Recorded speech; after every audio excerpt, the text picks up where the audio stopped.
একটি হাওয়াই বুট বানাতে সর্বপ্রথম একটি ককশিট, Please একটি মোটর, একটি subscribe. পাখা এবং একটি ব্যাটারি প্রয়োজন মতো কেটে নিতে হবে। কাটতে হবে, একটু সময় লাগবে। কাটিংয়ের পর এমনটা হবে। প্রয়োজনে আঠা দিয়ে লাগিয়ে নিতে হবে, কিছুক্ষণ রেখে দিতে হবে। শুকানোর পর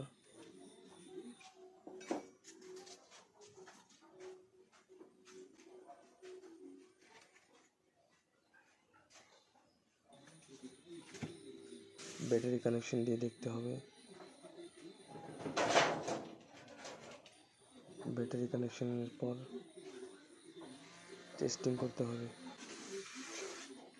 খুব ভালো চলে। এখন পানিতে চালানোর সময় বা অনেক সুন্দর চলছে।